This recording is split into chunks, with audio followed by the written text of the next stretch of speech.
anakaa ndani yako. Kwa hiyo ukienda Canada yupo ndani yako. Ukienda Twangoma yuko ndani yako. Kwa maana utaachilia mema pale, utakuwa utaathiri eneo hilo. Yaani ukiwa Twangoma unaiathiri Twangoma. Ukiwa Canada utaiathiri Canada. Na vile vile ukienda physically kwa kama hivi tulivyoimba kama kwa Geoffrey unamkuta kwa sababu anaishi ndani yake.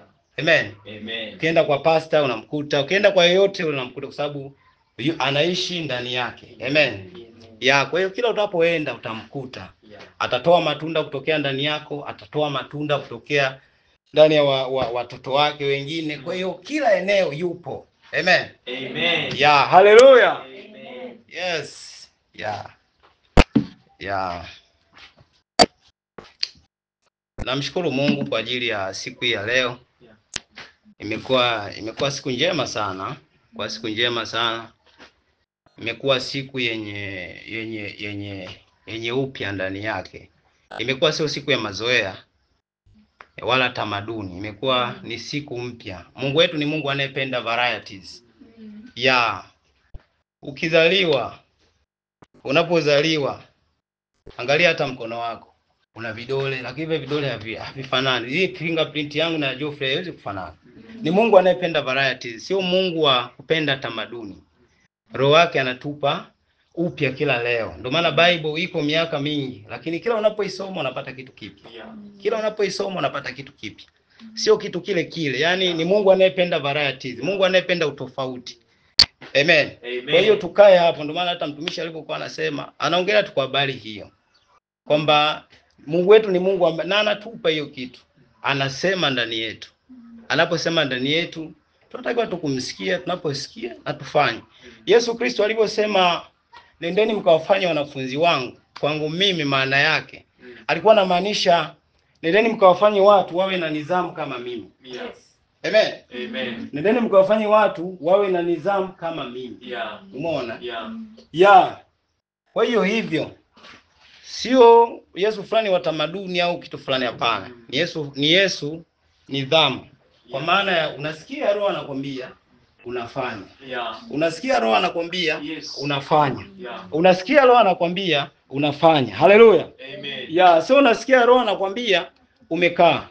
Hufanyi. Madhihirisho ya mwana wa Mungu yatatoka wapi? Yes. Tujiulize swali kama hilo. Madhihirisho ya wana wa Mungu. Tunasubiri dunia. Tunasubiri Biblia inasema dunia inasubiri madhihirisho ya wana wa Mungu. Wana wa Mungu ni wale wanaoongozwa na Roho wa Mungu. Sasa kama wewe unamsikia Roho Mtakatifu, una kipawa, Mungu amekujalia kweli. Lakini kama unamsikia tu, hufanyi unachomsikia, yatakuwa ni yale matawi. Yeah. Si mnajua yale matawi kwenye Yohana kule. Yatakuwa ni yale matawi ambayo hayazai matunda. Amen. Amen. Roho yupo, anaachilia ndani mwako vitu, lakini matunda hayazaliwi. Sababu gani? Ile nidhamu ya Yesu. Ndio maana anasema kanendeni mkawafanye wawe na nidhamu kama mimi. Ndio maana ilivyokuja kwangu ya wanafunzi. Kwamba Roho wa Mungu ndio anasema kila ninachokifanya nimemsikia Baba akisema. Ina maana baada ya kumsikia Baba akafanya. Angekaa hivi kusingetokea chochote. Yeah. Amen. Amen. Hivyo kwa hiyo tuwe hivyo, tumeitwa hivyo. So for grace ni tunaweza tunajiona. Mimi naonaga siangaliagi uchache. Yeah. Kwangu mimi uchache wala wingi haumati. Yaani uchache au wingi hauna chochote. Ndio wanasema msiogope enyi kundi dogo. Yes. Amen. Maana baba yenu amefanya, amewatakia kuwapa ufalme. Kwa hiyo kama baba yetu ametaka kutupa ufalme, baba haangalii wingi. Baba anaangalia ibada yake wewe na yeye. Vile ambavyo unamsikia Roho wake, vile ambavyo unafanya. Atazidi kukupa zaidi kwa sababu unazaa. Ataendelea kuachilia utajiri zaidi. Exactly. Kama anakupa utajiri leo, umeona kuna sehemu ina machafuko. Amekuonyesha, anataka usimame kama mwana wa Mungu mwenye toni, mwenye uzito, ambalo neno lako lina mamlaka. Ukafanya, kesho atakupa siri nyingine. Amen. Kesho atakupa siri nyingine. Lakini kama amekupa ile siri ukakaa kimya, amekupa idea ya biashara kubwa, kila wakati inapita kwenye mawazo yako ile idea. Inapita. inapita. Hiyo idea sio mara moja, unakaa inakuja, inakuja. Ukitembea ukizugazuga hivi unaiona inakuja tena, inainuka tena. Mungu anasema na wewe kwa habari ya hiyo idea. Unatakiwa ukae chini sasa. Tunarudi pale kwenye nidhamu kama mimi. Kaa chini. Umeona? Angalia lile wazo la Mungu. Kiwezekana liandike. Umeona bwana? Kama huelewi uanze kusema na Baba. Roho wa Mungu umeleta hii kutoka katika ikulu. Sasa sijaelewa, niambie, nielekeze. Amen. Amen. Kutokea hapo ndugu zangu, tutaanza kuona utofauti. Hatutakuja kanisani kama tamaduni. Amen. Hatutakuja kanisani kama tamaduni. Tutakuja kanisani kila siku kwa upya, kwa sababu Roho Mtakatifu tulionaye ni hazina. Ana vitu vingi. Amen. Ana vitu vingi. Roho Mtakatifu ni hazina. Unajua hazina ndugu zangu, unajua hazina. Hazina, umeona bwana, ni hazina. Kama yule mtu mmoja kwenye Mathayo sio kwenye Luka alivyoona alipotaka kulinunua shamba, akagundua kwamba kuna hazina, alikimbia nyumbani mwake akachukua hela akaenda kuinunua shamba hazina. Kwa hiyo Roho Mtakatifu kwetu ni hazina. Roho Mtakatifu kwetu sio yani na ashukuriwe Mungu na libarikiwe jina la Bwana kwamba hatuko hivyo. Amen. Amen. Yeah, libarikiwe jina la Bwana kwa hiyo. Haleluya. Amen. Nashukuru sana kwa mtumishi wa Mungu ambaye Roho wa Mungu amemtumia kuongoza maombi. Kwa kweli ilikuwa very powerful. Yaani Roho wa Mungu amefanya. Roho wa Mungu amefanya. Amen. Amen. Roho wa Mungu amefanya. Nilikuwa natafakari tu kwa habari ya Roho Mtakatifu alikuwa anatafakarisha kwa habari yanayoendelea katika nchi yetu. Lakini mimi binafsi kuna vitu nilikuwa naviona, naonyeshwa, lakini nikawa natafakarisha kwa habari ya nguvu ya muabudu imejificha wapi? Nguvu ya muabudu imejificha wapi? Nguvu ya muabudu imejificha wapi? Nikawa natafakari kwa habari ya jambo hilo, kwamba tunamwabudu Mungu. Zamani wakati tunafundishwa kwa habari ya kumwabudu Mungu, akili zetu zilikuwa zimekaa kwa mkao kwamba presence ya Mungu iko mahali kama hapa. Tunapoenda Jumapili kwenye ibada, tunaenda kufanya ibada, pale ndio tunaona kuna presence ya Mungu. Pale ndio kuna uwepo wa Mungu. Pale ndio tunamwabudu Mungu. Wengine wanalia, wengine wanatoka makamasi, wengine wanatoa machozi. Hivyo uamsho wa kanisa la kwanza kwangu mimi kweli ilikuwa inaakisi kile ambacho kimetokea. Lile badiliko, ule mgeuzo ambao umetokea. Ila baadaye imekuja kuwa kama ikawa tamaduni. Amen. Amen. Yaani ikawa tamaduni. Ni kama vile pete ya ndoa. Pete ya ndoa hatujui ilipoanzishwa, lakini watu walijikuta wanavaa, haina uhusiano na ndoa moja kwa moja. Ila walijikuta watu wanavaa, baadaye ikawa tamaduni. Wameishiria huko. Ikawa tamaduni, mtu anavaa pete ya ndoa. Tamaduni kwamba ameoa, lakini haina uhusiano wa moja kwa moja. Umeona? Kwa hiyo hata ibada ikaletwa, shetani akajaribu kugeuza direction. Ndege inaruka Tanzania hapa ikikosea mwelekeo, kama ilikuwa inakwenda Marekani, itajikuta inatua China. Amen. Ikikosea reli, treni ikikosea reli haiwezi kuendelea. Kwa hiyo nikaona kwamba ilienda ibada sasa, ikafikia wakati ikawa ni kitu kama tamaduni. Watu wanaabudu, watu wanalia, watu wana nini.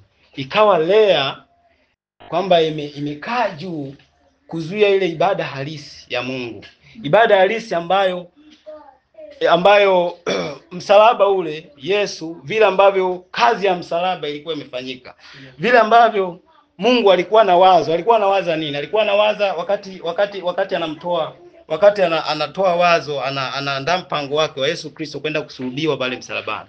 Alikuwa anawaza mimi kwenda tu Jumapili kanisani.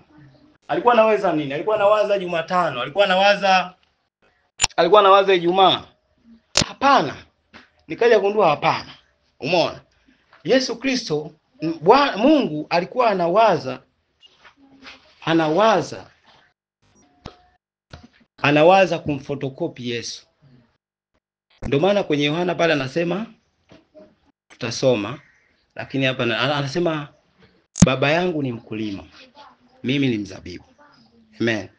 Kwa hiyo Mungu alikuwa anawaza kwamba amfotokopi Yesu, wawe Yesu wengi, wawe Makristo wengi. Amen. Wawe Makristo wengi. Umeona? Hao Makristo wengi kwa ajili gani? Kwa ajili ya uhusiano wa mtu na Mungu. Tunapokutanika kwenye jengo kama hili, libarikiwe jina la Bwana kwa sababu hiyo. Kwa sababu ni desturi. Tunatakiwa tukutane. Tuimbe zaburi. Umeona bwana? Tuonyane. Sehemu ambapo tunapungua tujazilizwe, kwa sababu sisi ni mwili wa Kristo.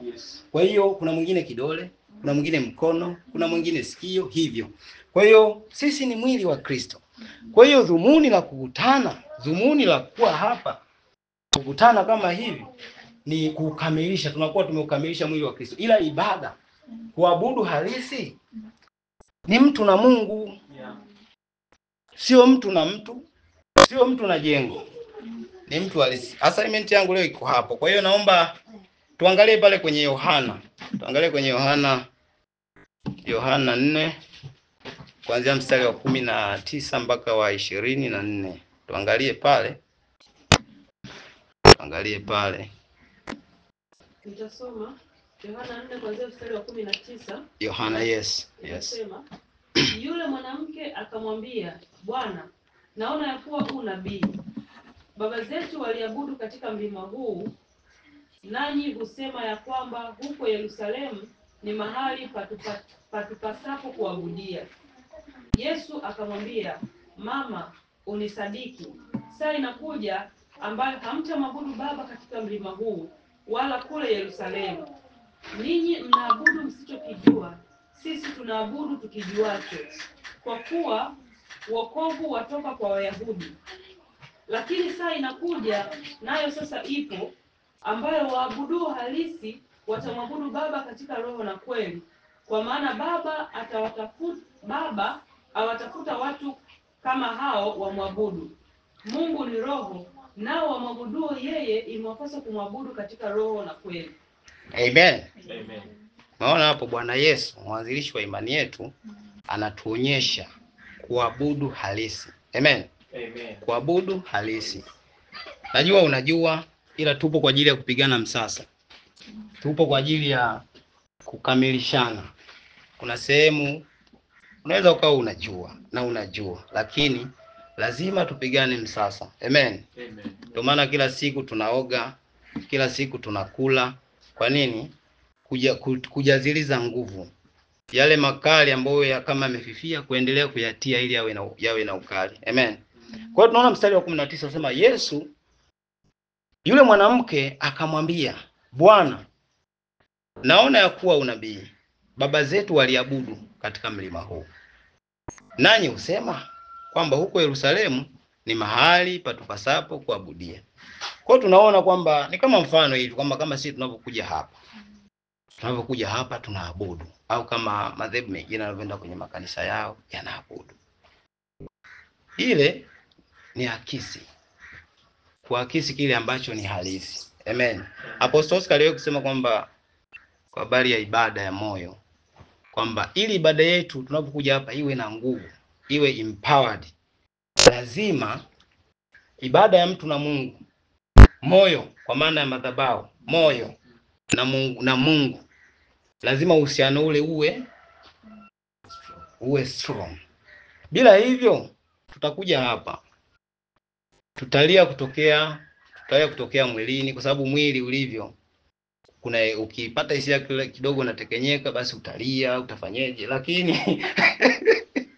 lakini uhalisi wenyewe haupo.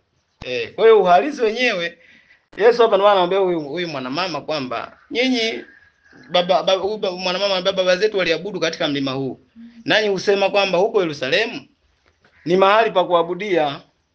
Yesu akamwambia, Mama, unisadiki. Saa inakuja ambayo hamtamwabudu Baba katika mlima huu, wala kule Yerusalemu. Saa inakuja. Utaona mbele hapo. Ina maana hatumwabudu Baba katika eneo hili, au kihalisi kabisa eneo hili tunakutana. Eneo hili ni makutano yetu, ni desturi. Tunakutana wana wa Mungu, kila mtu akiwa na kile alichopewa na Baba. Amen. Kuna kila mtu anakuwa na kile alichopewa. Agape anaweza akawa anacho alichopewa kwenye maombi. Kuna mwingine anacho alichopewa kwenye kutia moyo. Mwingine anacho alichopewa kwenye ujasiri. Ni mtu ambaye akiongea na wewe unainuka, unapata ujasiri mpya. Mwingine kuna alichopewa kwenye neno. Mwingine amepewa kubariki, kutoa. Unaona? Ni karama, kila mtu anayo. Mwingine amepewa maono, kuona. Anaona bwana, kesho kuna jambo 2 3 umeliishi, ameshaliishi rohoni. Lakini utimilifu wa mwili wengine wanakuwa hawajapewa kuona. Kwa hiyo anakuwa muonaje? Anaambia kuna 1 2 3. Sasa roho anasema 1 2 3. Amen. Kwa hiyo tunaona kwamba mstari wa 22 anasema ninyi mnaabudu Yesu akamwambia, mama, unisadiki, saa inakuja ambayo hamtamwabudu Baba katika mlima huu wala kule Yerusalemu. Ninyi mnaabudu msichokijua. Tunajua kabisa kwamba watu wa mataifa hawakuwa na Mungu. Amen. Kwa hiyo walikuwa wanaabudu wasichokijua. Kwa maana wameambiwa walikuwa wanaabudu mlimani. Lakini watu wenye agano walikuwa wana agano lao. Nenda kwenye nyumba ya Yerusalemu, kaabudu. Kwa maana pale ndio kulikuwa na sanduku la agano. Amen. Kulikuwa na sanduku la agano pale. Kwa hiyo ndio maana hawa wana agano na Mungu, hawa wana agano na Mungu. Kwa hiyo Yesu ndio maana anawaambia mstari wa 22, ninyi mnaabudu msichokijua. Sisi tunaabudu tukijuacho, kwa kuwa wokovu watoka kwa Wayahudi. Amen. Amen. Yesu alikuwa nani?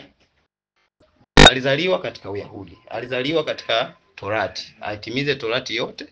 Au sio? Tuko pamoja.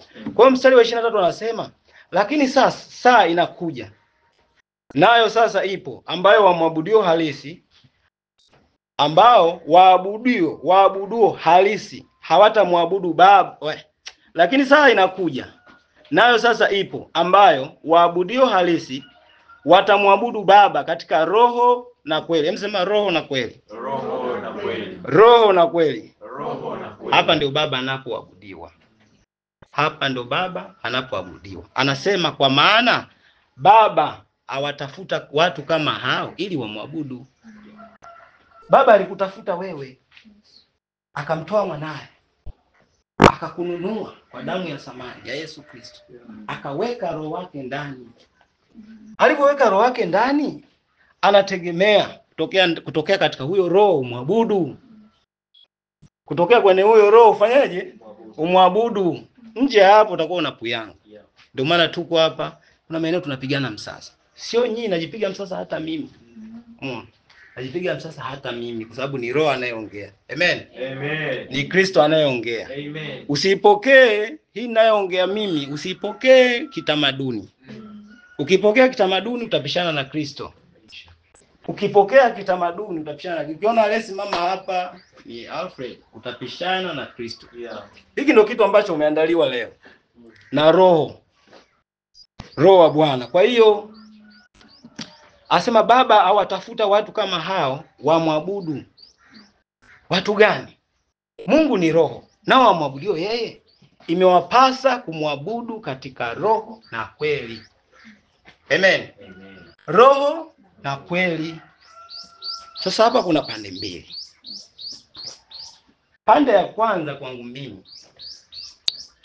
ambayo ndio inazaa na mengineyo, ni ukitoka hapa kwenye maisha yako ya kawaida, Jumatatu, Jumanne, Jumatano, Alhamisi, Ijumaa, Jumamosi, maisha yako,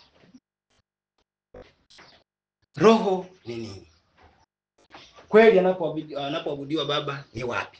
Kweli tumempa ni rohoni. Rohoni katika eneo gani? Sababu hiyo ndio itasadiki wewe unapokuja hapa kuwa empower, hata unaposema neno kuwa na mamlaka, sababu anasema nani? Ni roho. Je, katika maisha yako kuanzia Jumatatu mpaka Jumamosi, kwa sababu Jumapili inajulikana. Shalom. Yesu asifiwe. Amen. Amen. kuja yaani utaati. Sasa kutokea kwenye act tutakuwa tutaishi miaka mingi. Yaani mimi nikiwa hivyo naishuhudia mwenyewe. Nitaishi miaka mingi bila kudhihirika ule Bwana wa Mungu. Kwa nini? Kwa sababu nimeishi kwa tamaduni. Kwamba nilizaliwa nimezaliwa katika Ukristo, nikwenda Jumapili kanisani, baada hapo nitarudi nyumbani. Itakuwa imeisha hapo. Sasa hatukuitwa kuwa hivyo ndugu zangu. Tumeitwa kumwabudu Mungu katika roho na kweli. Kumwabudu Mungu katika roho na kweli. Mahali sahihi, nimesema eneo la kwanza ambalo mimi nilikuwa naliangalia ni eneo la maisha yangu kuanzia Jumatatu mpaka Jumamosi.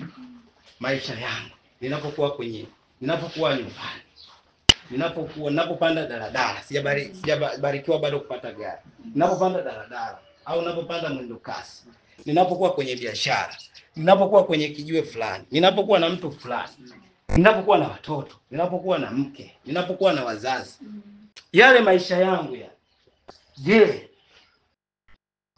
kumbuka kwamba kichwa cha habari nguvu ya mwabudu imejificha wapi? Kumbuka kichwa cha habari. Nguvu ya mwabudu imejificha wapi? Sasa tutakwenda kuigundua nguvu ya kwanza. Hii inaweza ikawa ni simple kwa sababu hata Yesu mwenyewe vitu vyake ni urahisi. Nguvu ya Yesu ni urahisi. Nguvu ya kwanza imejificha hapa. Kwenye maisha yako ya Jumatatu mpaka Jumamosi. Maisha yako ya Jumatatu mpaka Jumamosi. Jumapili utaati. Jumatatu, Jumanne, Jumatano, Alhamisi, Ijumaa na Jumamosi. Ninapokuwa kwenye gari, akatokea mtu. Labda ametokea mzee. Mimi najishuhudia mwenyewe kwamba nimekaa kwenye siti. Ametokea mzee.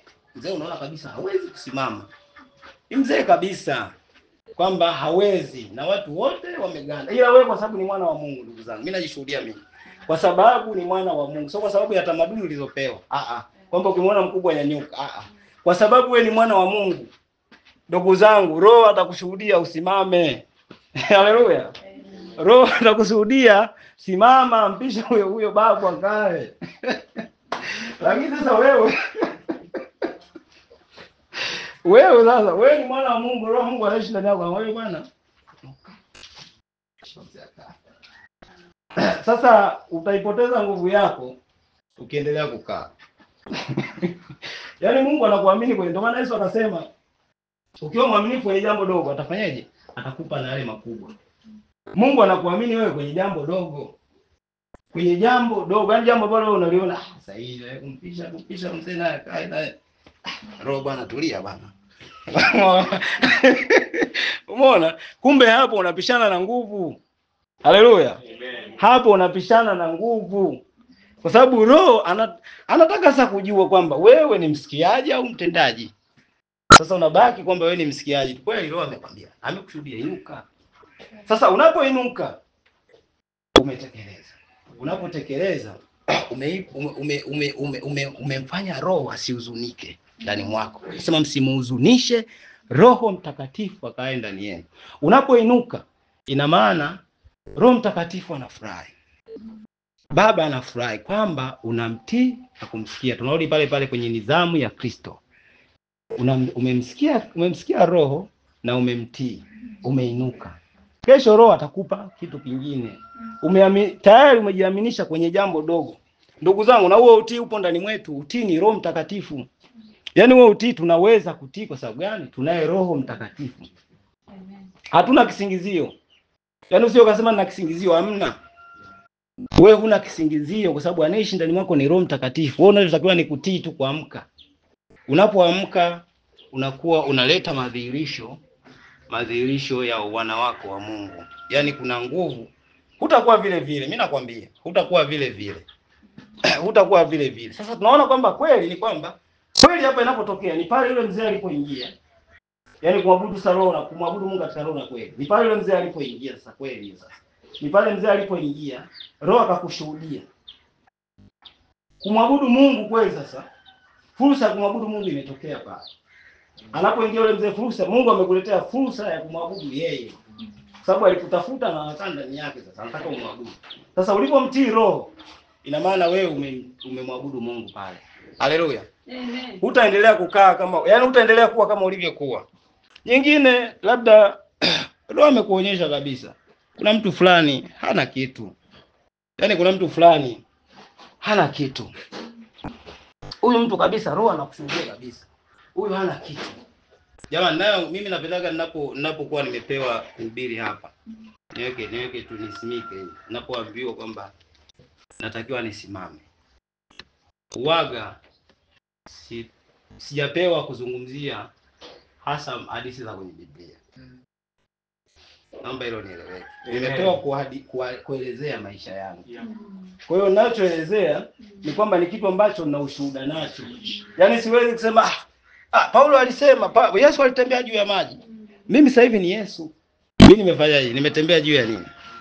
Kwa hiyo nielewe kwamba ninapoongea siongei hadithi, naongea maisha yangu. Umeona? Kwa hiyo nguvu ya mwabudu ni Roho Mtakatifu. Unapomsikia, unapomtii, ukimsikia kuna jambo la pili unatakiwa umtii, yani ufanye. Unapofanya yaani ni sawa sawa Roho Mtakatifu umempa nguvu ndani yako. Umempa udhihirisho ndani yako. Hasa anatokea mtu mwingine, mfano wa pili kasema ametokea mtu mwingine hana kitu. Roho Mtakatifu anakushuhudia kabisa. Hana kitu. Roho Mtakatifu anakwambia, anakushuhudia tu. Bwana, choma Msimbazi mpe bwana. Hana hela. Hana hela, chomua mpe. Mpe. Pengine wewe una 15,000. Unashuhudia utoe 10,000. Unapimwa. Je, unaishi kutokea katika hela au unaishi kutokea katika Roho Mtakatifu? Ni roho ane kwenye maisha haya sasa unapimwa. Ni kweli wewe unaheshimu mamlaka? Roho Mtakatifu ameshakwambia. Unamheshimu roho au unaheshimu ulimwengu? Kwa sababu unaheshimu ulimwengu utatizama 15,000. Na 15,000. Nipe Geoffrey. Heshimu. Nimeutizama ulimwengu. Lakini roho ndiye anakushuhudia kwamba mpe 10,000. Umeona? Mungu anaashiria vitu kama hivyo ili kuweza kuwakuza watoto wake. Yaani vitu kama hivyo vinaachiliwa kimakusudi kabisa. Tena ukiwa unavichukia ndio vitaendelea kutokea. Yaani unaona bibi kwa idara kumfanya kuna mjamaa mmoja alisema kuanzia sasa hivi mimi sikai mbele.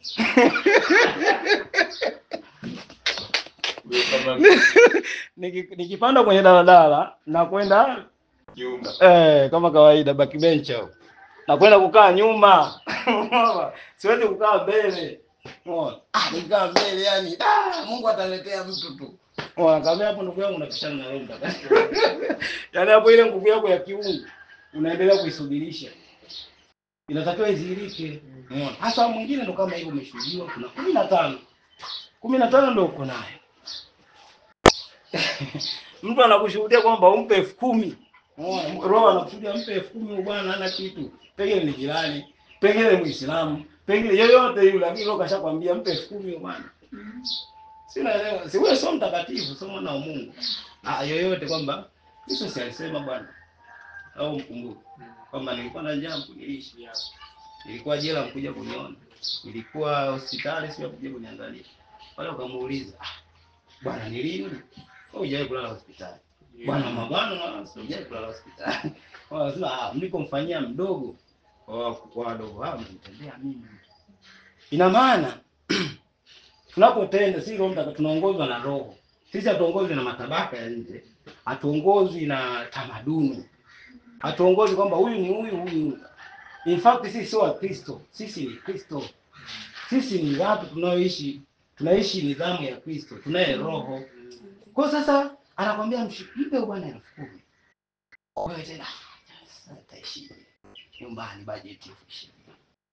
Nyumbani bajeti sasa itakuwa 10,000 utatoboa. Ukianza kujishauri hapo unapishana na nguvu za uungu. Kwa sababu hapo unatakiwa sasa wewe usijiulize tumetoka kuomba hapa tunaongozwa na Roho Mtakatifu. Kwangu mimi ili neno tokea Apostle Oscar alipolipanda ndani yangu niseme ukweli. Yaani limekuwa maisha yangu kwamba Roho Mtakatifu ni hazina.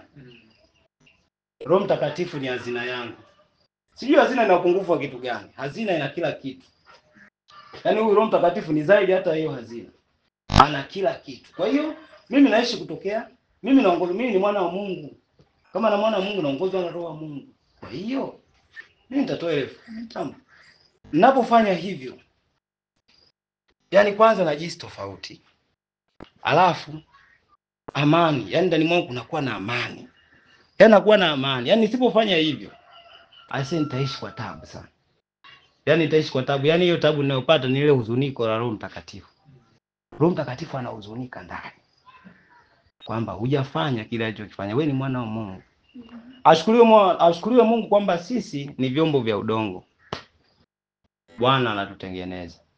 Kwa hiyo kwa kusikia neno hili, naamini neema ya Mungu iko juu yako na utaweza kutembea. Hiyo ni nguvu ya ni siri mojawapo kubwa sana ya kuanza kuexperience uungu. Yaani kutembea kaanza mimi baada ya kuona hivyo. Siku moja Apostle Oscar alikuwa anahubiri sehemu. Unajua kama nilivyosema kwamba tumekuwa katika tamaduni. Yaani Ukristo sasa umeenda mwanzoni ulikuwa na uamsho katikati ukaja ukageuzwe ikawa kama tamaduni fulani. Sasa Apostle Oscar alikuwa anahubiri watu fulani. Alafu katika yale mahubiri akaanza watu wakaanza akasema kwamba tunatakiwa tumwabudu Mungu. Aliposema tunatakiwa tumwabudu Mungu, Wakristo tuna jambo moja kwamba tulivyopindishwa sasa ni kwamba sisi tunaabudu rohoni. Sasa Apostle alikuwa anaonyesha kwamba wakati anasema tumwabudu Mungu, alisema sisi tunasujudu. Sasa hawajui kwamba ile neno lilikuwa ni neno kutoka yaani ulimwengu. Roho ameombea hiyo kanisa linatakiwa lisujudu hapo. Sasa wale watu wamekaa kwenye tamaduni kwamba sisi tunasujudu rohoni. Akamwambia hapana, najua walokole mmekaa kwamba tunasujudu hapa tunasujudu. Unaona watu wakapangua vitu, watu wakaanza kushuka. Tunamsujudia. Kwa hiyo imekuwa tamaduni. Yaani baada ya hili neno mimi kwa kweli nilianza kujifunza na sasa hivi nimekuwa nafikiria sana hapo. Nguvu ya mwabudu iko katika kufanya kile ambacho Roho anakwambia kwa nyakati hiyo na kwa sehemu yoyote. Iwe ni hapa, iwe kwenye gari, iwe sehemu yoyote kwenye maisha yako. Ukitaka power ambayo itakufanya hata kulitii wazo la biashara ambalo anaachilia ndani mwako. Anza na hiyo. Anza na vitu rahisi. Vitu ambavyo vinaonekana rahisi. Yesu ni rahisi. Ndio maana hata ujio wake, kuzaliwa kwake kulikuwa ni sehemu rahisi. Yaani angeweza kuzaliwa kwa mfalme Herode, lakini alizaliwa kwenye holi la ng'ombe. Kutokea hapo alikuwa anathibitisha kwamba nguvu zake zinafanya kazi katika urahisi. Haleluya. Amen. Msipoe. Msipoe tunaongea siri zetu. Hizi ni siri za waabudio halisi, siri za wana wa Mungu. Haleluya. Amen. Kwa hiyo tunakuja kuona kwamba hapa sasa kumbe katika roho na kweli. Kweli ni ile sehemu ambayo Roho Mtakatifu anakwambia fanya kitu fulani. Unapofanya unakuwa umemwabudu katika roho na kweli. Hata unapokuja kulia mbele za Mungu, kweli hutalia wewe. Kuna watu wanalia wao, ila wewe hutalia, wewe atalia Roho. Amen. Roho Mtakatifu ndo atalia na nguvu zake atajidhihirisha. Kwa sababu gani? Hakuna unafiki. Yaani nguvu zake zinadhihirika pale anapokuambia na unafanya. Kwa hiyo hata hapa zitadhihirika tu. Amen. Amen. Hivyo. Haleluya. Amen. Wana wa Mungu, haleluya. Hebu sema kutokea sasa. Kutokea sasa. Niliposikia neno hili la neema la Kristo, nitafanya yale yote ambayo Roho wa Bwana atanishuhudia kufanya. Amen. Haleluya. Hivyo Roho Mtakatifu sio kusisimka kwa hisia za mwili. Ni Roho Mtakatifu ni udhihirisho unaoonekana dhahiri, unaotokea physically katika mambo mbalimbali. Hata tunaposimama tunatamka katika roho kuiseti Tanzania au kufanya jambo fulani, neno letu litakuwa na mamlaka. Shetani ni mjanja na anajua, mapepo yanajua. Wewe utamdanganya binadamu ambaye hajui roho yako. Lakini pepo ni roho linajua. Ndio maana likasema nyinyi Yesu tunamjua. Paulo tunamjua. Nyie akina nani? Pepo linajua mamlaka unayoitumikia. Amen. Kama Roho amekwambia hujatii, ina maana wewe kuna sehemu unatii. Yaani utakuwa una upande ambao kutokutii sasa utakuwa ni mwana utakutafsiri. Kwa hiyo hata rohoni sasa utajikuta wewe kuna mambo unashindwa labda mimi mbona mwana wa Mungu? Nashindwaje? Mambo yako ni yako hivi. Unajifanya unafoka wakati ni mnafi. Msikilize roho. Roho ndo nguvu. Roho ndo uungu. Kwa hata pepo litakuja litakuchapa makofi. Pepo litafanya lolo meje. Mimi juzi kwenye maono niliona alikuja kuku. Tena kuku mwenyewe amenyonyolewa. Yaani kaja kuku amenyonyolewa hii. Anakuja ananitishia. Anakuja anataka kuning'aa. Yaani anakuja sasa kila ninapomtishia yule kuku aondoke anakuja. Kila ninapomtishia anakuja. Imeenda nimesumbuana naye yule kuku. Hakuwa kuku. Pepo linapima mamlaka yako. Una mamlaka? Nikashangaa, nikafanya mkono hivi kaja fimbo. Baada ya kuja ile fimbo ilikuwa fimbo ya mti mkavu. Ilipokuja ile fimbo ya mti mkavu. Nilipofanya hivi, bwana kuku alikimbia yule. Alikuwa kachinjwa kapanda ukuta akatoka. Umeona? Kwa hiyo unapimwa mamlaka. Yaani unapimwa mamlaka. Lipo pepeto la kukupima, la kukuchekecha. Viwango ambavyo kuna hierarchy ambazo unakwenda. Kwa hiyo ndugu zangu, hiyo ni siri ya waabudio katika kweli. Amen. Waabudio katika roho. Tusiwe kama watoto wetu au watoto fulani, sisi watoto wetu, watoto fulani. Kunapokuwa kuna uwepo wa baba, wana behave tofauti. Upole. Tunaona tu mtaani kwamba baba yupo, ile presence ya baba. Mtu anafanya baba, kuna namna fulani anaongea naye.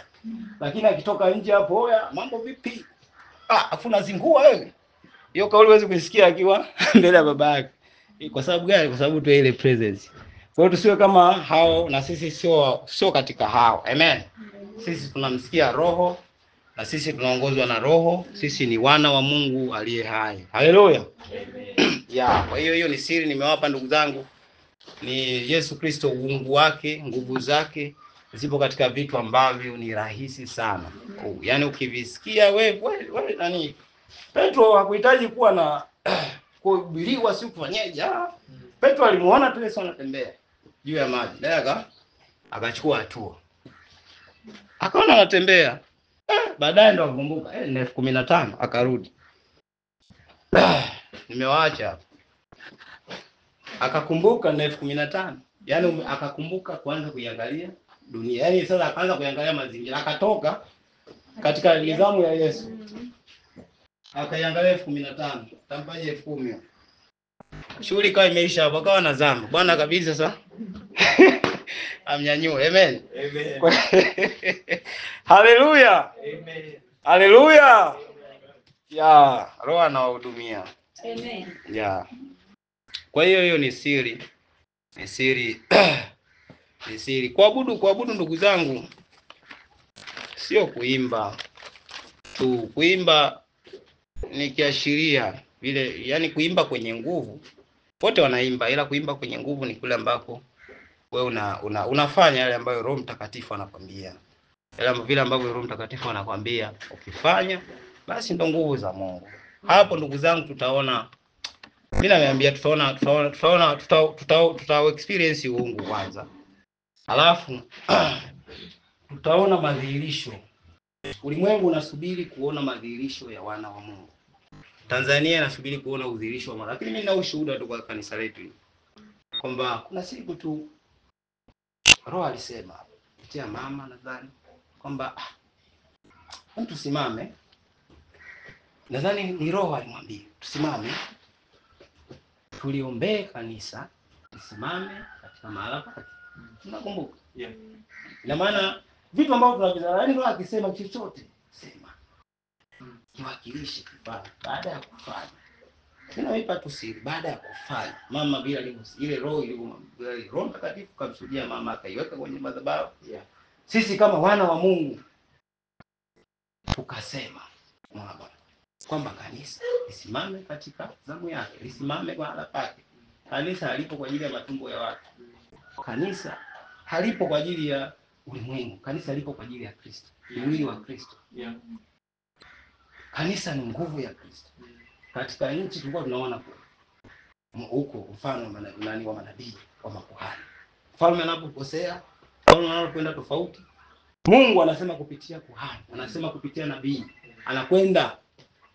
Sio mfalme amwambie kuhani, kuhani alikuwa au nabii anaambiwa na roho wa Mungu, anakwenda. Anapokwenda anamwambia yule mfalme kwamba Bwana asema hivi. Kuna 1 2 3 1 2 3. Fanya hivi. Usipofanya hivi utakufa. Usipofanya hivi hivi. Umeona? Kwa hiyo sisi pia ni wana wa Mungu. Tuna roho yule ndugu zangu. Sisi tunaye Roho Mtakatifu. Sisi Roho Mtakatifu yuko. Sio anaingia anatoka, yuko. Ila ukitaka kuna wakati anapanda. Kama simba wa kabila la Yuda, kama alivyopanda kwa Daudi na wakati wa Goliathi. Ulikuwa unaongelea mfano hapa ya kwamba ile hasira kuinuka. Umeliona jambo kwamba mimi hapana. Nataka kuwa na biashara hapa ya milioni 200. Ukatolea mfano wa kunguru. Sasa sisi ndani yetu kuna asili mbili. Kuna asili ya mwana kondoo na kuna asili ya simba wa kabila la Yuda. Kuna kipindi mwenyewe ni shuhuda. Unaona kuna hasira imeinuka ndani mwako. Kwa nini naishi maisha ya namna hii? Unaona? Yaani wewe unashangaa hasira imetoka wapi? Sasa hiyo inatokea kule ulipotembea. Jamaa ulipokuja mpaka hapa. Huyu roho wa Mungu ana asili mbili. Yaani Kristo asili zake ziko mbili. Anaweza akawa kondoo kama mwana kondoo, lakini kuna kipindi zipo nyakati Jofu hasira inainuka. Inategemea ni kwa jambo gani. Inaweza ikainuka kwa ajili ya nchi yako. Inaweza ikainuka kwa ajili ya maisha yako wewe mwenyewe binafsi. Unashangaa, unaanza kutembeza, Roho Mtakatifu anaanza kukutembeza. Unaanza kutembea kama mwenye mamlaka. Vile ambavyo unasema, unaumba, unafanyaje? Ile sasa ukishasema, Roho Mtakatifu yaani unavyosema ni roho sio wewe. Ina maana vile ambavyo unasema, unaumba alafu ukikao kitafakari, nyumba ya mambo mbona sikuwa nayo? Yale yaandike. Yanapoandika muulize roho. Alafu tokea rohoni, tokea katika Roho Mtakatifu, tembea. Utaona ushuhuda, kutakuwa na ushuhuda hapa. Amen. Yaani hapa si hatutakuja kama tamaduni. Tumekaa. Kutakuwa na ushuhuda. Ushuhuda wa nguvu. Mtu anakuja anasema kabisa, bwana nilikuwa na Geoffrey. Mimi kuna ndoto waga naona kabisa nikiwa kwenye labda naweza nikajigundua kwamba siko nikaa najijua sijijui kwamba niko katika shida. Lakini kumbe Roho Mtakatifu anajua niko katika shida. Unaona amekuja mtumishi fulani. Sio mwilini, rohoni. Amekuja mtumishi fulani. Mmekutana naye sehemu fulani. Anakuombea. Unaona? Sio kama kuna mtu aliyekipata. Anakuombea. Anavyokuombea, anakuelekeza kabisa kanunue na kitabu fulani. Unaona? Wewe sasa ukibaki pale umeombewa, umeelekezwa kitabu cha kununua, umekaa. Utaombewa, utakuwa umeokolewa. Lakini sasa improvement ya kuendelea itakuwa ili uendelee sasa, aliniambia sasa lazima ukae. Baada ya hasira sasa, Roho Mtakatifu akishapanda na kuonyesha vitu unakaa. Tanzania hapa. Mimi juzi nilitoa maombi ya ajabu sana. Nimeenda tu kumshukuru Mungu. Namshukuru tu Mungu. Nashangaa tu Roho Mtakatifu nikaanza kuongea tu vitu kwa habari ya Tanzania. Vile ambavyo alikuwa amenionyesha viongozi fulani ambao niliwahi kuwaona katika maono. Nikaanza tu kuongea mambo ya mamlaka. Nikawa tunaongea mambo ya mamlaka. Nikaongea. Mwisho wa siku nilipomaliza nikuja kutafakari. nikaona ni vitu ambavyo nilikuwa nimeviona. Ni vitu ambavyo Roho Mtakatifu alinionyesha kipindi cha nyuma kwenye mwezi wa 12. Nilikuwa naona sana maono kwa habari ya nchi. Naona tu vile ambavyo yani upepo wa Roho Mtakatifu utawaingia watu fulani, watasimama. Alafu nilikuwa naona asili ya simba aneng'ata meno. Yani kama ushaona simba mwenye njaa. Yani kutasimama watu, asili ya simba itainuka. Wengine walikuwa ni watu ambao miaka yote wamekaa chini ndio mzee. Lakini watainuka tena ndani ya kanisa. Watainuka kwa ile asili ile ya simba. Mtu hata angalia mazingira, hata angalia risasi. Hata angalia sijue ni nani. Yaani mtu atainuka tu. Alafu ataongeleshwa na Roho katika yote. Kuna kisibu niwahi kuongea kwamba wewe sio CCM wala Chadema. Nilikuwa sina maana kwamba huwezi kuwa na kadi ya Chadema au CCM. Haikuwa maana yangu. Maana yangu ni kwamba sisi tuna identity yetu. Unaelewa? Sisi tuna utambulisho wetu. Yaani naweza kuwa Chadema, naweza kuwa CCM kwa sababu mimi ni Mtanzania. Amen. Amen. Lakini nijue kabisa ndani ya CCM niliyopo au Chadema au chama chochote kwamba mimi ni ambassador wa Kristo. Unaelewa? Mimi ni ambassador wa Kristo. Wewe ni haki ya Kristo pale. Ndio maana uko pale. Haleluya. Kwa hiyo hata katika mtembeo wako, hata katika kufanya kwako, hufanyi kama wale wanavyofanya. Ila unafanya kama haki ya Kristo. Yaani wewe ni haki ya Kristo. I am the righteousness of God. Yeah. Ufanye kama haki ya Kristo. Kwa nini unaweza Mungu anakuweka kwenye idara yote. Anapokuweka kwenye kampuni fulani ufanye kazi. Anapokuweka kwenye chama cha siasa, anapokuweka kwenye dhehebu kama hili Soul of Grace. Uhudumu hapa kwa sababu ya hapa. Unahudumu hapa kama balozi wa Marekani bila alivyo Tanzania. Yupo katika Tanzania lakini anahudumu wapi? Anahudumu Marekani. Yupo katika Tanzania kabisa. Lakini yeye ni mhudumu wa Marekani. Ndivyo ulivyo wewe. Wewe ni ambassador wa Christ. Balozi wa Kristo, mwana wa Mungu, Roho wa Mungu anakaa ndani yako. Haleluya. Hata katika maendeleo yetu, kama ndugu yetu alivyokuwa akisema, kama kanisa. Hatufanyi kama tamaduni zinavyofanya. Amen. Yaani tuna mawazo siku moja kuwa na kanisa kubwa sana la gorofa. Watu wanakaa juu na chini. Alafu watu wanamwabudu Mungu katika uhalisi ambao ulikusudiwa katika huduma hii. Kwa maana ya roho na kweli. Hilo kanisa, hilo eneo haliji kwa vile ambavyo mwanadamu anapanga. Kwa vile ambavyo unaweza kukaa andika bana.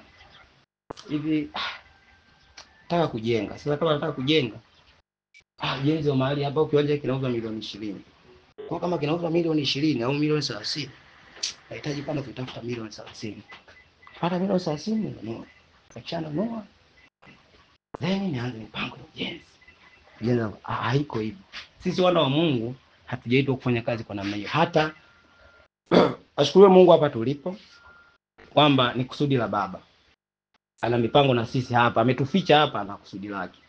Lakini hata tunavyoendea mawazo, roho ataachilia vitu kwamba sasa hivi kuna eneo fulani kalinunueni. Nilikuwa nasikiliza ushuhuda wa mtu mmoja mkubwa sana. Mtumishi ni bishop mmoja mkubwa sana. Nilikuwa nasikiliza ushuhuda wake. Wakati yuko tupu, hana kitu. Anakwenda alisema alienda baa. Walipoenda baa kanywa baa moja, anasema ilikuwa maeneo ya huko. Hapa Dar es Salaam maeneo ya Kustamtaji. Anasema ule ushuhuda kwa kweli ulinibeba sana. Anasema alivyokuwa baa pale, alikuwa ameenda baa na jamaa yake fulani, ametoka huko mkoani, hana kitu. Sasa baada ya kufika Dar es Salaam, wakawa wamekaa kwa nani fulani hivi, wamekunywa wakaondoka. Kesho yake anasema yule jamaa yake alikuwa naye akaja. Akamwambia, bwana, nimeona kwenye maono bwana. Nimeona uko katika ile baa bwana. Nimeona unakunywa soda. Lakini cha ajabu, nimeona Wale walevi tulioona pale wanapiga mapambio, wanamsifu Mungu aliye juu, na wewe yani tumeona ile nimegeuka kanisa. Yule jamaa akasema kweli, akasema sikiliza, siri ya ungwa nani, nguvu ya ungu kweli, twende. Akamchukua yule jamaa, uliona nafanyaje? Nilikuona bwana unakunywa soda. Akaenda, nilikuwa nimekaa hapa, ulikuwa umekaa hapa. Akakaa, nilikuwa nakunywa soda gani? Coca-Cola. Akaagiza Coca, ikaletwa, akawa anakunywa. Anasema baada ya kunywa, aliporudi nyumbani akaanza kupewa mawazo ya kulinunua lile eneo. Kumbuka hana 100, anapewa wazo ya kulinunua lile eneo. Anasema cha kwanza alicholetewa baada ya kutii tu, yani ukimtii tu roho, kila njia inaanza kufunguka. Kila njia inaanza kufunguka. Anasema baada ya kutii kwamba nimeonyeshwa ile picha, na sisi maisha yetu sio hapa, tunaanza kuishi huku, ndio hapa inadhihirika. Anasema alikunywa. Vile alipokunywa, ile inaashiria kumtii Roho Mtakatifu. Inaashiria mtembeo wa imani. Baada ya kunywa, aliporudi nyumbani kwake, anasema hali ikabadilika. Akapata shauku ya kulinunua kweli. Hana 100. Anasema akaanza kupeleleza kwamba lile eneo lote ni la mtu la nani. Akaambiwa. Anasema alivyoambiwa, akaenda akamvaa yule mzee. Alipomvaa yule mzee, anasema alikuwa ni Mchaga. Wakaongea, bwana mimi nataka elimu. Kijana una hela? Ambia hela ninayo. Hana 100. Hela ninayo. Mimi nimekuja tu bwana, kama unauza basi niambie utaniuzia shilingi ngapi. Anasema yule bwana, yule mzee akamwambia mimi naliuza milioni 40. Milioni 40 hiyo ni miaka sio 30 kwa nyuma. Sasa milioni miaka 30 huko sio kwa sasa sio ingekuwa shilingi ngapi. Sasa hana 100. Anasema yule mzee akamwambia una hela kijana? Anasema nayo hela. Anasema wakasema basi muite mwanasheria. Akaitwa mwanasheria. Akaingia mkataba wa awali. Hana hela, akaingia mkataba. Sasa baada ya kuingia mkataba, Roho Mtakatifu akaniletea wazi. Maza alikuwa analetewa yote alikuwa. Akamwambia yule mzee, sasa tumeshaingia mkataba wa kulinunua ile eneo. Tumeshafunga, nitakulipa milioni 40. Period. Sasa nataka ili nilikodishe kwanza kwa miaka 2. Miaka 2. Alafu baada ya miaka 2 ndo utanipa milioni 40. Sawa. Mzee akakubali. Mzee ndio mzee akaitika. Baada ya kuitika, anasema wakaingia mkataba wa miaka 2, kila mwaka 850. Haleluya. Baada ya kuingia mkataba, anasema pale alikuwa anapiga muziki pale. Alikuwa ni huyu Remi Ongala. Remi Ongala kipindi hicho ndio watu waambie kitu, yani wanajawa levi, yani pale ndio bendi. Watu wanafurahi, wanasherehekea. Sasa Remi Ongala anasema ile bendi nayo pale ilikuwa na mkataba ambao kama miezi kadhaa kuisha. Kwa anasema mzee wakaingia mkataba, yeye hana 850, lakini alipoenda katika harakati akashangaa akapata 850. Alipata 850 akamletea yule mzee mwaka wa kwanza. Kwa hiyo anadaiwa mwaka wa pili na milioni 40 ya kuinunua kabisa. Anasema sasa kwamba baada ya mimi kuwa nimelipia mwaka mmoja, nilibidi niende pale nikafanya huduma. Lakini ukumbuka pale ni walevi, lakini mimi atembelea maono aliyoyaona ndugu yangu. Aliona walevi wanaabudu. Walevi ndio vile vyombo wanavyopiga pale vinapigwa kwa ajili ya kanisa. Anasema siku ya kwanza alikuta walevi ile Ongala anaburudisha pale ni. Anasema akamwomba mzee akamwambia hao bwana watu bado miezi kadhaa, sasa sijui utafanyaje huduma. Sijui. Akasema basi mimi nionyeshe chumba tu kimoja. Hicho tutafanya huduma katika ibada chumba. Anasema yule mzee akamonyesha chumba. Alipoonyesha chumba yule akawa kila siku yeye wakati wa bendi yeye ndo anakuja pale. Anaingia kwenye kile chumba. Anafanya maombi katika roho. Sema akawa ananena pale, anaomba maombi yake pale. Ile sauti yake Roho Mtakatifu akaifanya kawa kelele kwa ile bendi na ile baa. Akasema tumeingiliwa hapa. Bwana tunasikia sauti hazieleweki, pana kelele. Watu wakasusa mkataba wao wakaondoka. Pakawa tupu. Sasa naongea nini? Naomba tuwe makini hapa ninapoenda. Kwamba miaka miwili kaisha, yule mzee sasa akampeleka jamaa mahakamani kwamba tulikubaliana ndani ya miaka miwili talipa hujanipa. Akamshtaki. Alipomshtaki akamuita wakili. Alipomuita wakili kusimamia kesi, yule wakili siku ya kwanza kesi akamkimbia. Kwa hiyo wakili akaahirisha kesi. Alipoahirisha kesi, yule bwana anasema hajui hiyo 40 ataipata wapi. Ana mtumishi wake mmoja yule mbeba maono, alafu ana watumishi wake wawili watatu pale. Anasema hajui milioni 40 na kanisa limeshtakiwa, liko kesi kwa mahakamani. Kwa hiyo subiriwa tarehe nyingine iliyopangwa. Sasa anasema siku moja anapita kwenye barabara mjini tu hapo. Anasema akashangaa mwindi mmoja anamuita. Friend anamuita mwindi.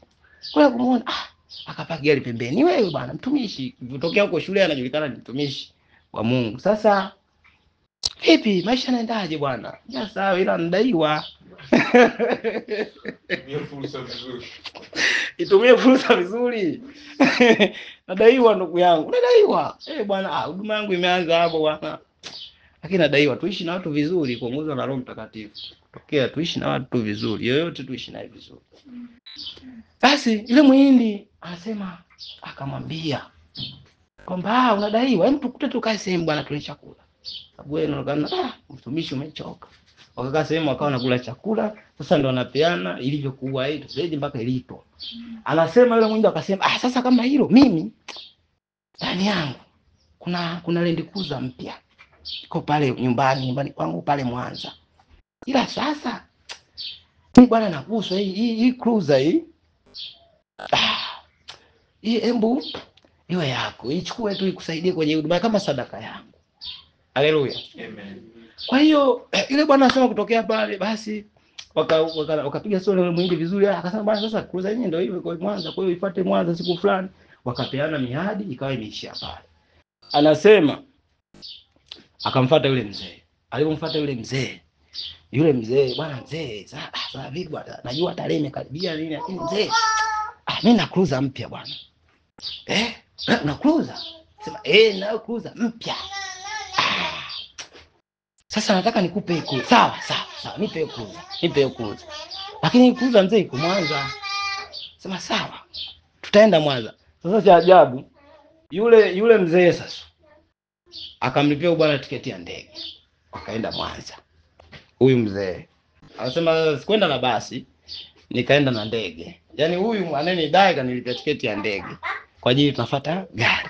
Sasa tukafika Mwanza, tulipofika Mwanza tukaenda kwa mzee tarehe ile. Mzee akaliona gari akalipenda. Sasa hili bwana hili. Sasa lakini lifike Dar es Salaam kwanza. Akaambia basi mzee sawa, hii mimi naendesha mimi, wewe uko kushoto tunaenda.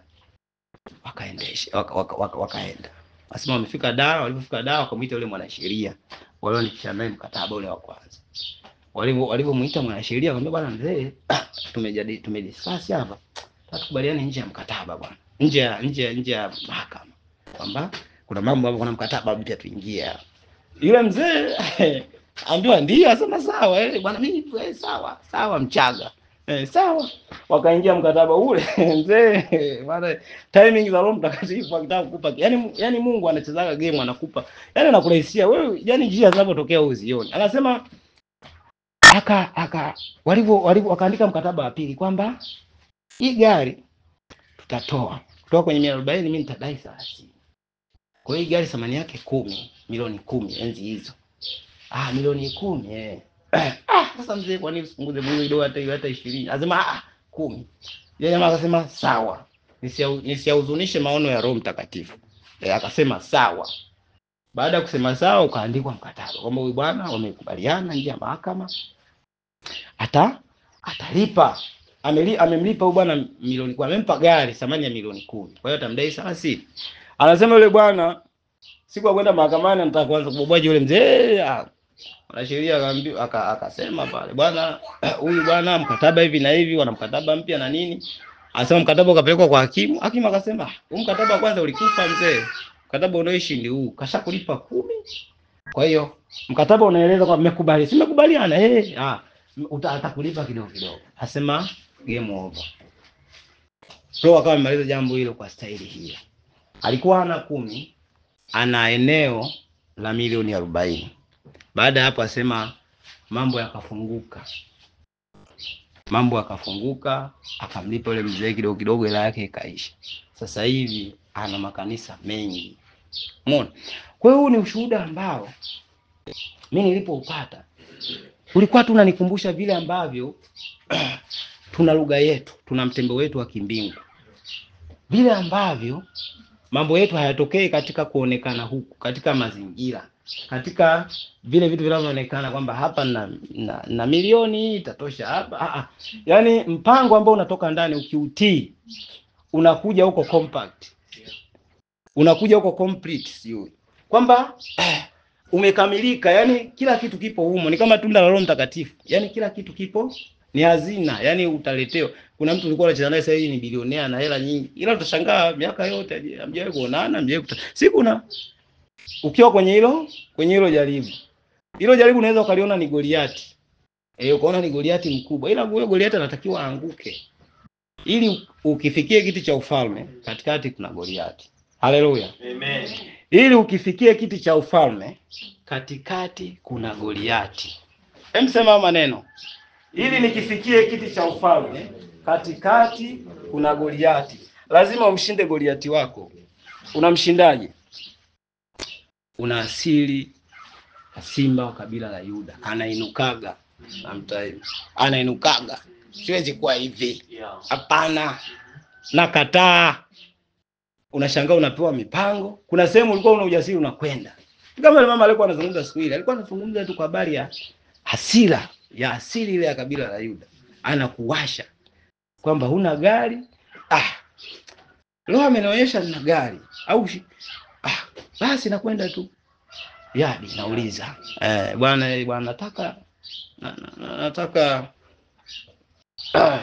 nataka Mercedes Benz labda Maybach. Bwana nahitaji gari bwana. Shilingi ngapi bwana? Milioni 2. Okay, sawa. Uombe hata punguzo kwa sababu sio wewe. Ni roho. Yaani milioni 200 wewe hujui itatoka wapi.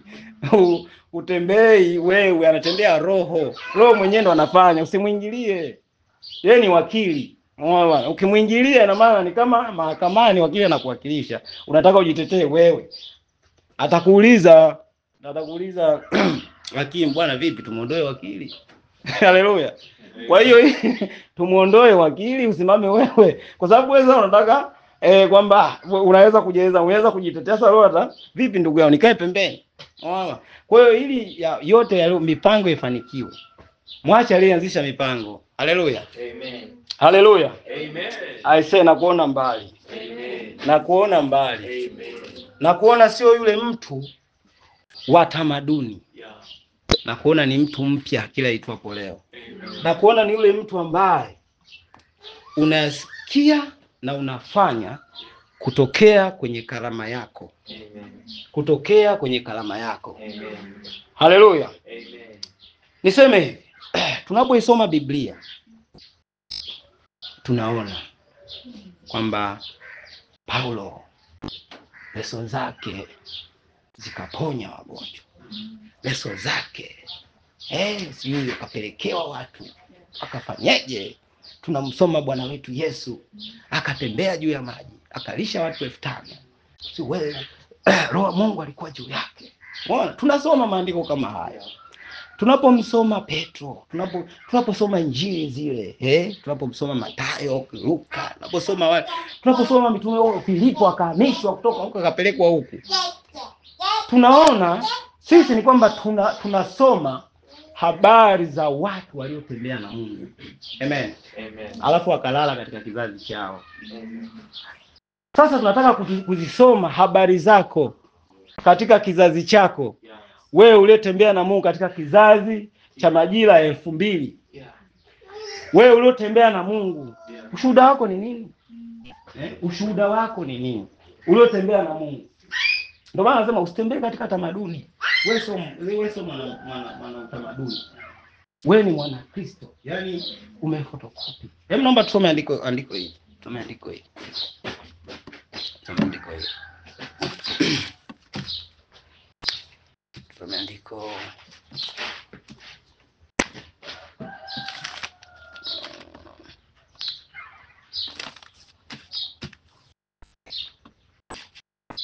Hebu tusome andiko nani katika Yohana hiyo tusome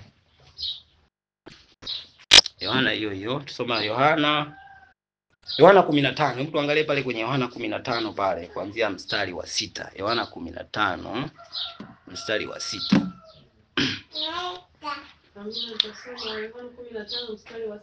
Haleluya. Mtu asipokaa ndani yangu hutupa nje kama tawi na kunyauka.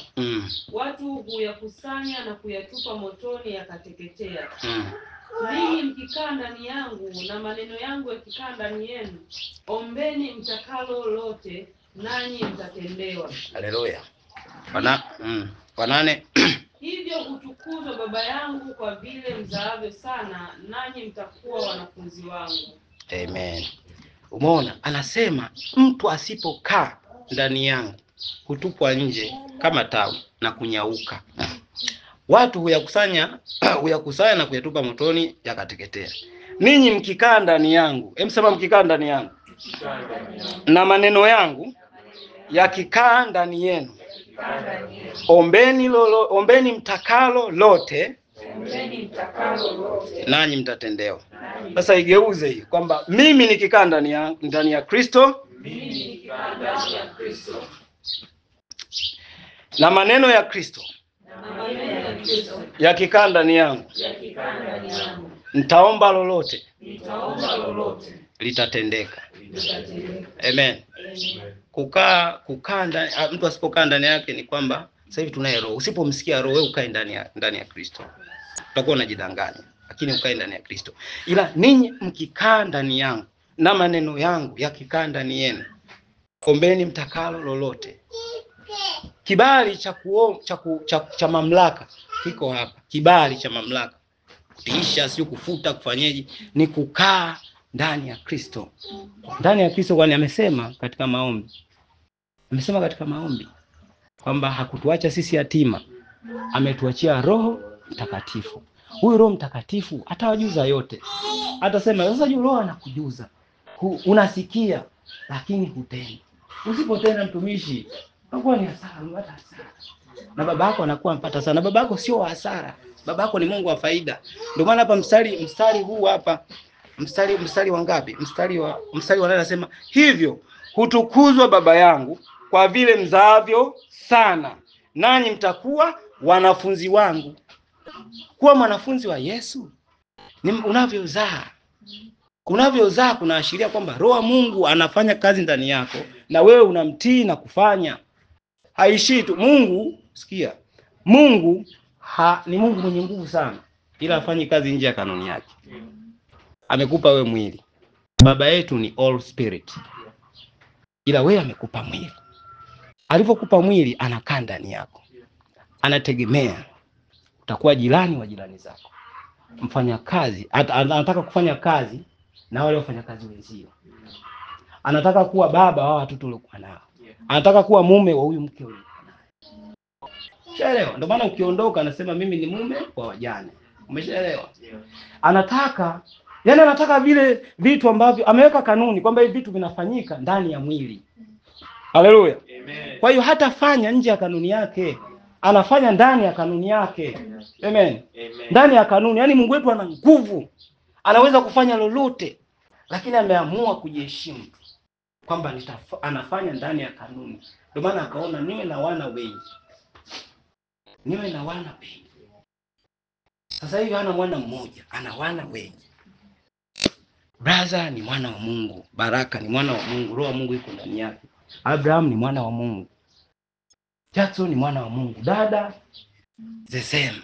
Umeona? Kwa hiyo Mungu ndani Roho wa Mungu ndani yetu Yaani yeye ndio identity ya kwamba sisi ni wana wa Mungu. Umeona? Na huyo roho wa Mungu yupo kwa ajili gani? Yupo ili Baba atukuzwe. Baba atukuzwe vipi? Baba atukuzwe vipi? Vitu viko simple, ila hivi vitu vimekuwa tamaduni. Yaani tumeviona tunasoma kila siku. Hivi sio ni vitu vipya kila leo. Kila unapewa uamsho. Hapa ngola palikuwa pamelala tu na amsho. Umeona? Kwamba huyo hivyo hutukuzwa Baba yangu kwa vile mzaavyo matunda sana. Matunda gani? Amezungumza kwenye kwenye Galatians 5 mstari wa 22 pale. Hebu soma pale. Galatia 5:22. Hebu soma pale. Matunda ambayo yanazaliwa Baba sasa. Lakini tunda la Roho ni upendo, furaha, amani, uvumilivu, utu wema, fadhili, uaminifu, upole, kiasi. Juu ya mambo kama hayo hakuna sheria. Juu ya mambo kama hayo hatuwezi kutembea kwenye andiko. Tunatembea katika Roho. Andiko la nini? Usiue, usizini. Hapana. Andiko tena linakuwa halina nguvu kwetu kwa sababu yuko Roho ambaye anatuongoza. Sasa anasema mtu atakayetembea hapa anasema hivyo utukuzwe Baba yangu kwa vile mzaavyo matunda. Matunda gani? Hayo hapo. Upendo.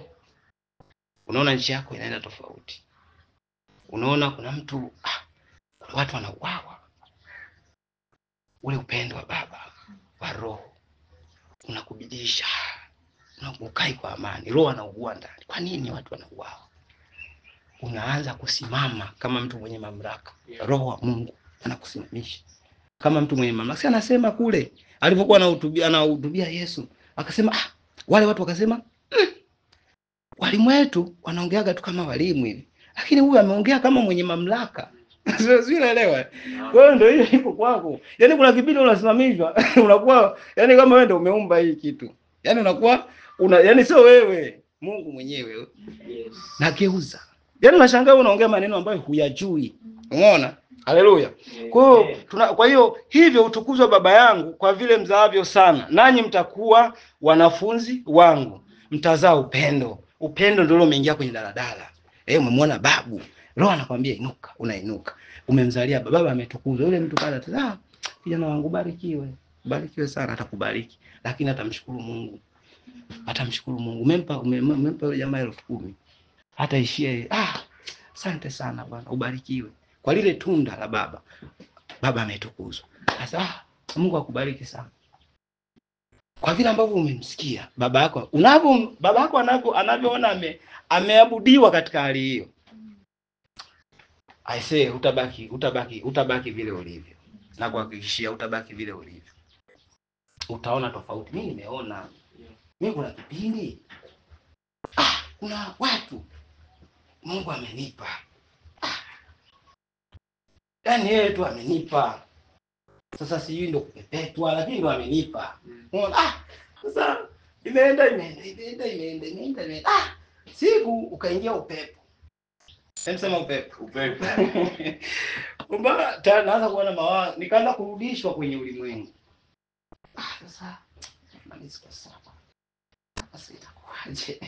Unaona hapa itakuwaje hapa?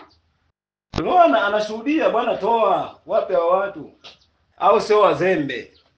Au unataka kusema hao wazembe? Hawa vipi hao? Wafanyi kazi kwa bidii hao. Hivi wanashindwa kuanzisha plani yoyote. Wanashindwa lakini kwa majira hayo na nyakati hizo ni mimi ninayetafutwa, sio wao. Haleluya. Amen. Nikaambiwa wape. Cheki budget hivi. Kiuchumi, kidunia. Ngoma mbona haiko? Mbona iendi sawa? Mbona sielewi? Sasa sawa. Mimi nikatoa. Umeona? Nilipotoa usiku bwana. Vitu nakutanaga usiku. Ila usiku ni bwana nikaona wale watu nikaletewa. Bwana wale watu nililetewa. Nililetewa wale watu makapu yao yalivyo matupu. Bwana niliingiwa na huzuni, nilitetemeka. Yaani alinionyesha wale watu walivyo na utupu. Yaani wamechoka, hawana kitu. Kutokea pale nikasema Baba, hao umenipa sio kwa ajili yao, kwa ajili yao. Utakalosema Baba, mimi nitafanya. Nipe cha msingi, naomba neema ya utii wako. Neema yako initiishe. Roho hutubidiisha. Sisi wakamilifu. Kwa hiyo roho, si ni vyombo vya udongo, tumeitwa vyombo vya udongo. Yeye mwenyewe anakuwa anatufinyanga. Kwa hiyo roho nibidiishe katika yale unayoyasema. Nasema katika jina la Yesu na wewe akubidiishe. Amen. Katika jina la Yesu na wewe akubidiishe. Amen. Sijui katika eneo gani, lakini Baba atukuzwe. Atukuzwe katika wewe. Amen. Azaliwe matunda katika wewe. Amen. Kwa sababu wewe ni mwanae. Wewe ni mwana wa Mungu aliye hai. Yamsema mimi ni mwana wa Mungu aliye hai. Mimi ni mwana wa Mungu aliye hai. Mimi ni mwana wa Baba. Mimi ni mwana wa Baba. Nitamzalia matunda. Nitazalia matunda. Upendo utatoka kwangu. Upendo utatoka kwangu. Upole, kiasi, Kiasi. utu wema, Utu wema. fadhili, Fadhili. sijui unyenyekevu. Unyenyekevu. Nitakuwa kama wewe katika nizamu yako. Nitakuwa kama wewe katika Ya. Wewe ni mwana wa Mungu. Amen. Wewe ni mwana wa Mungu. Amen. Wewe ni mwana wa Mungu. Amen. Kwa hiyo tunaona yule mtu ambavyo alipata kile kitu. Kuna historia ndefu, lakini hapo unaona kwamba mtembeo wa watu ambao wanatembea. Mtembeo wa watu ambao wanazaa matunda. Uko katika hali hiyo. Waabudio halisi watamwabudu Baba katika roho na kweli. Nguvu ya muabudu, sisi tunaabudu ndugu zangu. Tusiwe kama tunakausha sauti zetu. Tusiwe kama upepo uvumao. Sisi ni vyombo viteule. Haleluya. Amen. Sisi ni vyombo viteule. Sema mimi ni chombo kiteule. Mimi ni chombo kiteule. Mimi ni chombo kiteule. Mimi ni chombo kiteule. Ya. Kwa hiyo roho atakavyosema ndani yako, tii tu. Tii tu. Uungu uko katika sehemu rahisi. Nguvu za Mungu ziko sehemu rahisi.